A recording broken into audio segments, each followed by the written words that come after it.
السلام علیکم ورحمۃ اللہ تعالی وبرکاتہ۔ جامعہ رضویہ منظر اسلام کے آن لائن سبق میں آپ کا خیر مقدم ہے۔ پیارے بچوں، کھولتے ہیں اپنی کتاب شرح جامی صفحہ نمبر 14۔ عبارت پڑھتے ہیں اور پھر اس کا مطلب سمجھتے ہیں۔ بسم اللہ الرحمن الرحیم۔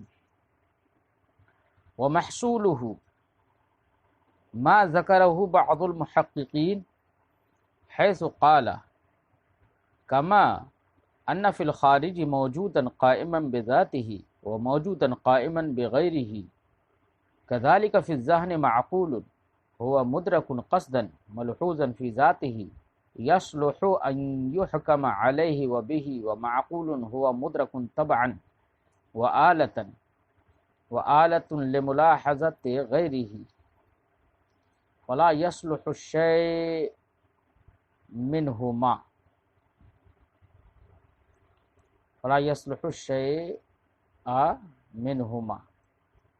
فالابتداء مثلا إذا لاحظه العقل قصدا وبالذات كان معنى مستقلا بالمفهومية ملحوظا في ذاته ولزمه تعقل متعلقه إجمالا وطبعا من غير حاجة إلى ذكره وهو بهذا الاعتبار مدلول لفظ الابتداء فقط فلا حاجة في الدلالة عليه إلى ضم كلمة أخرى إليه لتدل على متعلقه وهذا هو المراد بقولهم إن للاسم والفعل معنى كائنا في نفس الكلمة الدالة عليه وإذا لاحظه العقل من حيث هو حالة بين السير والبصرة مثلا وجعله آلة لتعرف حالهما كان معنى غير مستقل بالمفهومية ولا يمكن أن يتعقل إلا بذكر متعلقه لخصوصه ولا أن يدل عليه إلا بضم كلمة أخرى دالة على متعلقه۔ پیار بچوں، آپ نے عبارت سنی۔ آج صاحب شرح جامی محصولہ سے اس کا خلاصہ بیان کر رہے ہیں جو مصنف نے ایضاح میں، مفصل کی شرح ایضاح میں معنی فی نفسہ اور معنی فی غیر نفسہ کے تعلق سے وضاحت کی ہے۔ تو وہاں پر مفصل کی شرح ایضاح میں مصنف نے معنی فی نفسہ اور معنی فی غیر نفسہ یا فی غیرہ کے تعلق سے جو بات کہی ہے، اس بات کا خلاصہ اور نچوڑ یہاں پر وہ محصولہ سے صاحب شرح جامی پیش کر رہے ہیں۔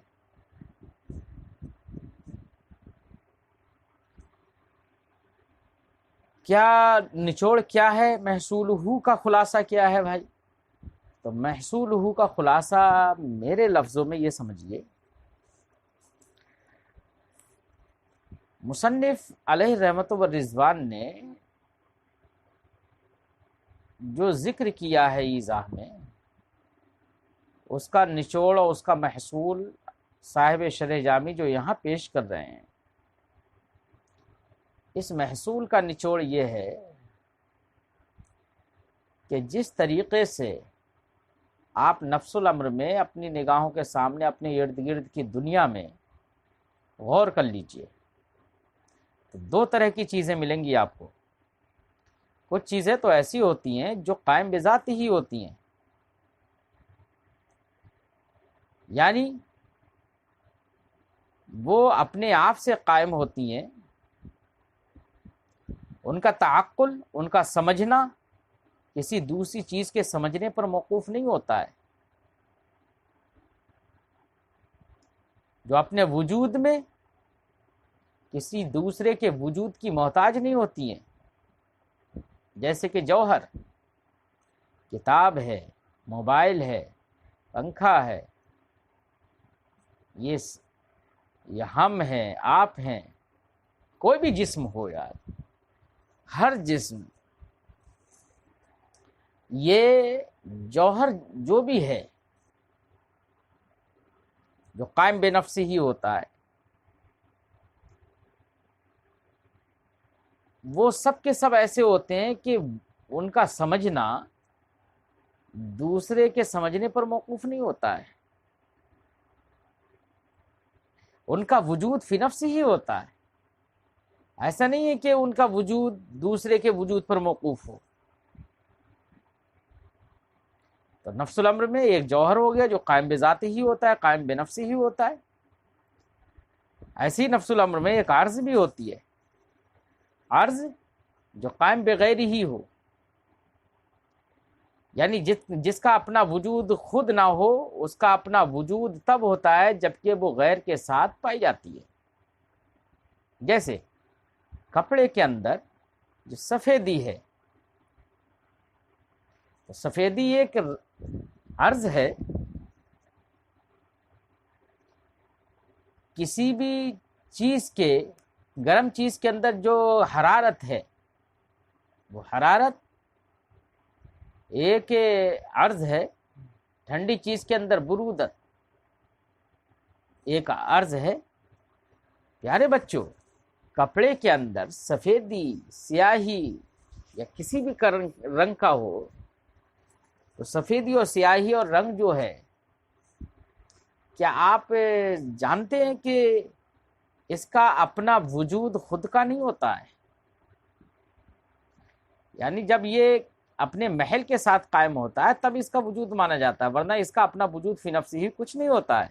یہی وجہ ہے کہ کپڑا ختم ہو جائے تو رنگ کا وجود نہیں ہوگا، پھر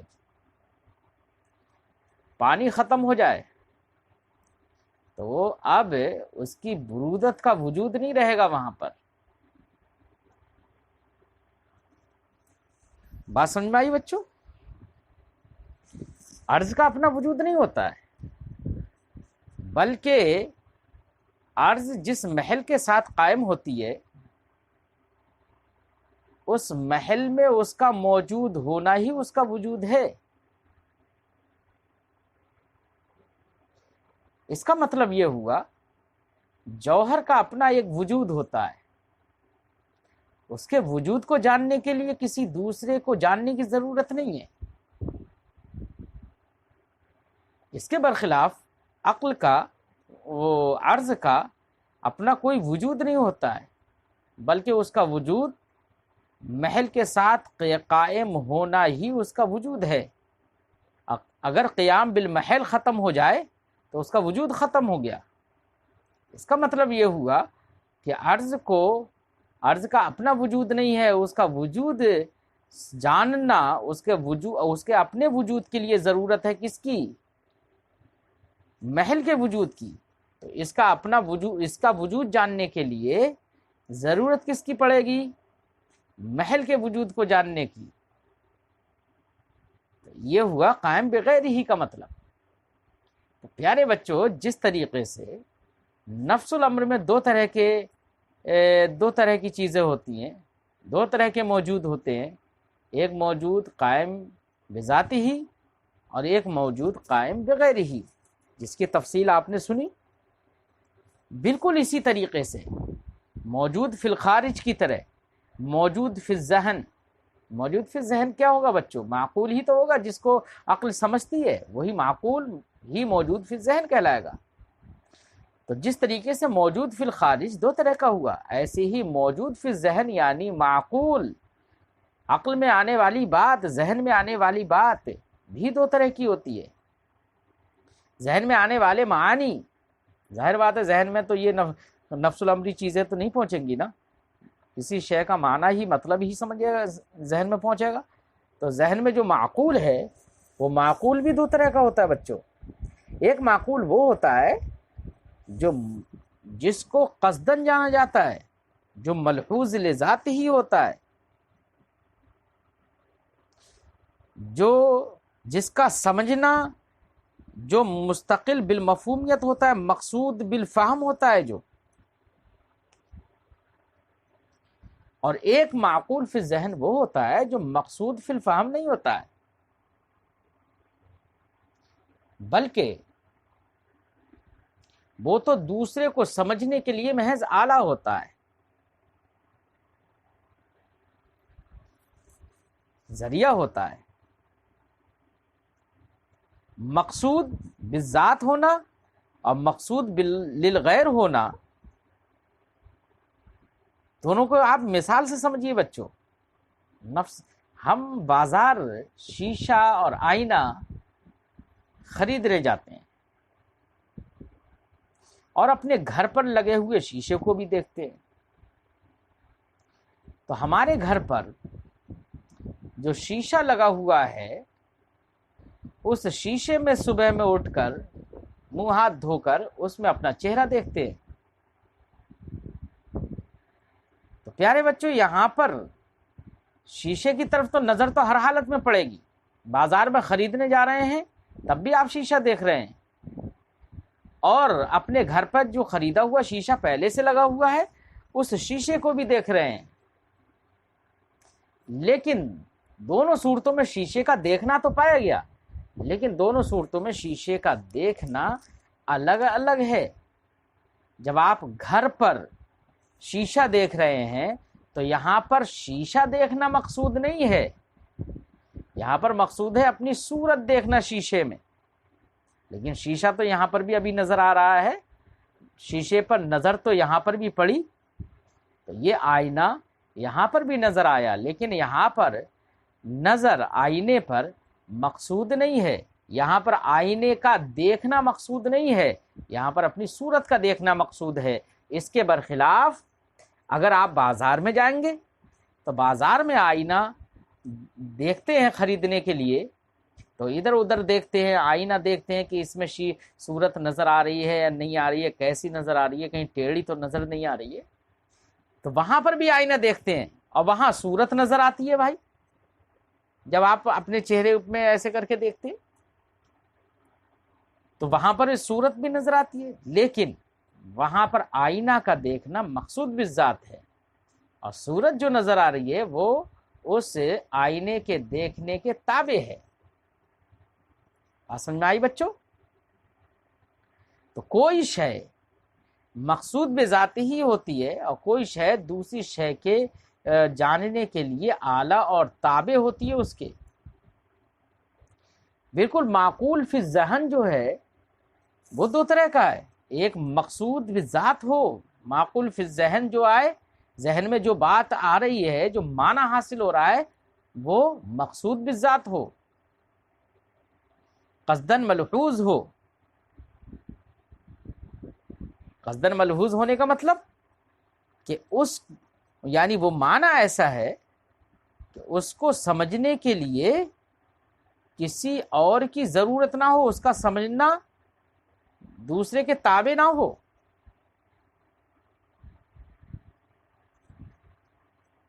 جب تابع نہیں ہوگا، یا دوسرے لفظوں میں اس کی تفسیر میں صاحب کتاب نے فرمایا کہ بہین طور کہ وہ محکوم علیہ اور محکوم بہی بننے کی صلاحیت رکھتا ہو. تو جو معقول مدرک ہو قصدن، ملحوظ فی ذاتی ہی ہو، یعنی محکوم علیہ محکوم بہی بننے کی صلاحیت رکھتا ہو، تو ایک معقول یہ ہو گیا. اور ایک معقول وہ ہوتا ہے جو مدرک ہوتا ہے طبعاً، یعنی قصدن مدرک نہیں ہوتا بلکہ طبعاً ہوتا ہے، دوسرے کے تابع ہو کر وہ سمجھ میں آتا ہے، بلکہ دوسرے کو سمجھنے کے لیے یہ تو اعلیٰ ہو جاتا ہے. جس کو صاحب کتاب نے کہا وہ معقول هو مدرک طبعا آلۃ لملاحظۃ غیرہ، غیر کو ملاحظہ کرنے کے لیے وہ اعلیٰ ہوتا ہے. جب ایسا ہوگا تو یہ نہ مبتدا محکوم علیہ بننے کی صلاحیت رکھے گا، نہ محکوم بہ بننے کی صلاحیت رکھے گا. تو معقول فی الذہن بھی دو طرح کا ہو گیا بچوں. اب مثال سے صاحب کتاب بیان کر رہے ہیں، فرماتے ہیں مثال کے طور پر ابتدا ایک معنی ہے. کیا ہے ابتدا؟ ایک معنی. ابتدا ایک معنی ہے. اگر ابتدا تو دیکھو ابتدا جو معنی ہے نا وہ معقول فی الذہن ہے، ذہن میں ہمارے سمجھ میں آتا ہے ابتدا کسے کہتے ہیں. لیکن ابتدا دو طرح کی ہوتی ہے. کبھی ابتدا مقصود بذات ہی ہوتا ہے، ارے شروع کرنا، اس کو ہم کہیں گے کہ یہ ابتدا مقصود بذات ہی ہے، ملحوظ لذات ہی ہے. شروع کرنا جو معنی مصدریت، شروع کرنا ابتدا، کا جو معنی ہے، یہ ابتدا، لفظ ابتدا کا جو معنی ابتدا ہے، یہ معنی مقصود بذات ہی ہے، ملحوظ لذات ہی ہے، مدرک ہے قصدن، محکوم علیہ محکوم بھی بننے کی صلاحیت رکھتا ہے۔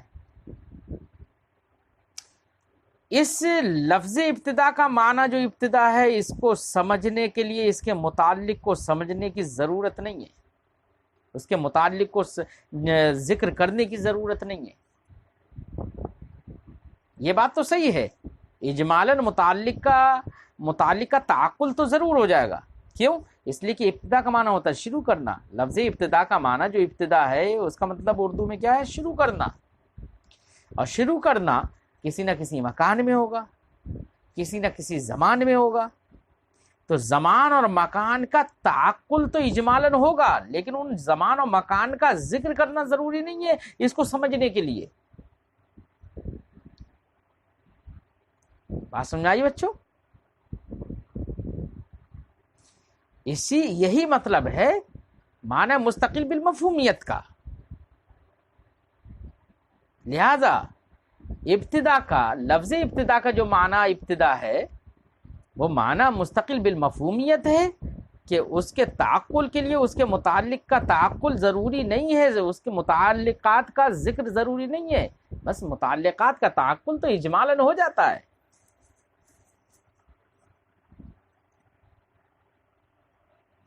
اور ایک ہے ابتدا وہ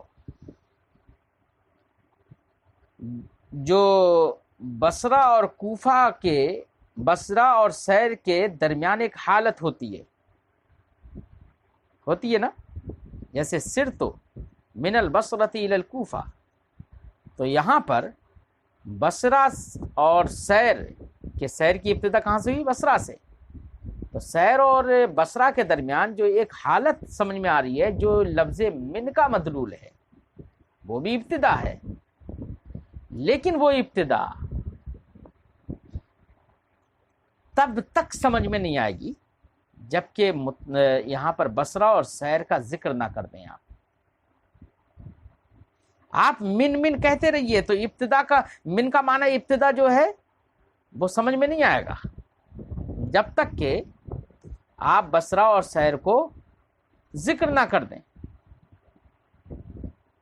اس سے یہ سمجھ میں آ گیا کہ من کا جو معنی ابتدا ہے وہ مقصود لذات ہی نہیں ہے، وہاں پر مدرک قصدن نہیں ہے،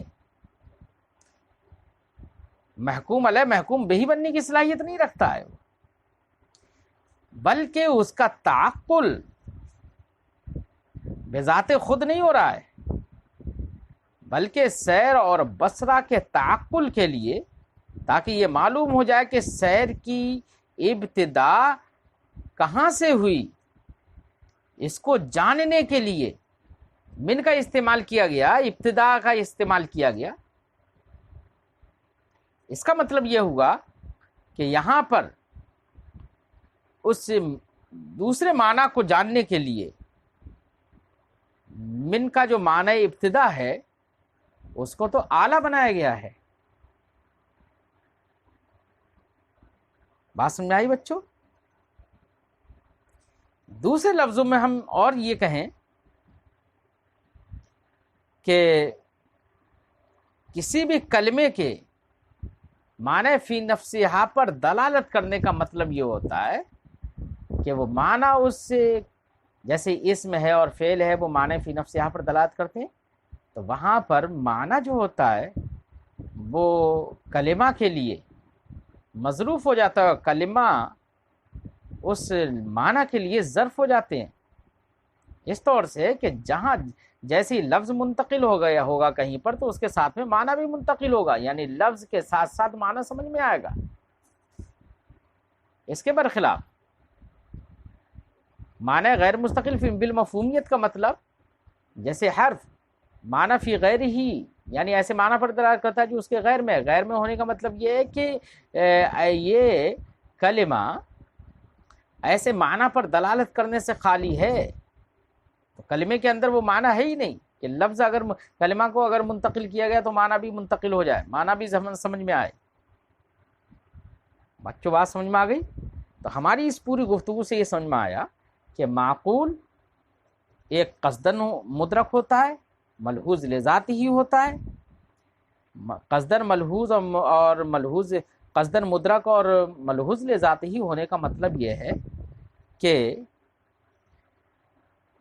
اس کا جاننا متعلقات کے جاننے کے لیے آلہ نہیں ہے، اس کا سمجھنا کسی دوسرے کلمے کو ملانے کا محتاج نہیں ہے. اس کے برخلاف ایک معقول وہ ہوتا ہے جو طبعاً مدرک ہوتا ہے، یعنی دوسری چیزوں کا ذکر اصل ہوتا ہے اور اعلیٰ تو ان کو جاننے کے لیے یہ اسے اس کو جاننے کے لیے، اس معقول کو اس کے جاننے کے لیے یہ اس کے تابع ہوتا ہے اور یہ اس کے لیے اعلیٰ ہوتا ہے. جیسے لفظ من کے بارے میں بتایا، تو یہاں پر محصول کا دو لفظوں میں خلاصہ یہ ہوا کہ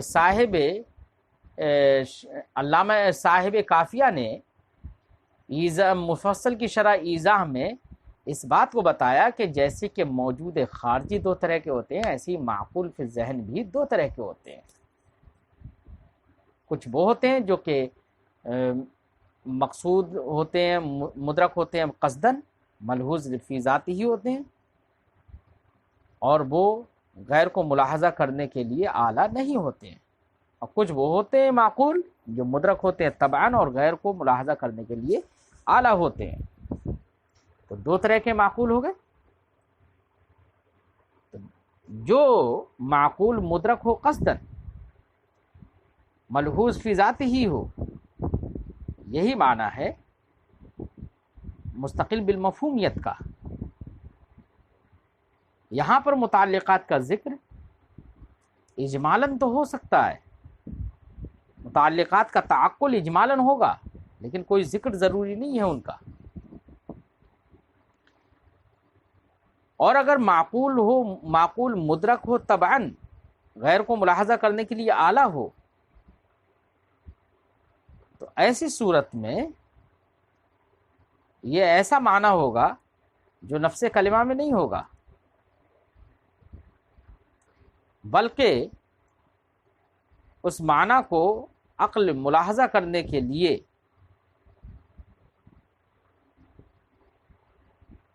ضرورت ہو جائے گی کسی اور اس کے متعلقات کو ذکر کرنے کی، بلکہ متعلقات کا ذکر کرنا وہاں پر ضروری ہو جائے گا.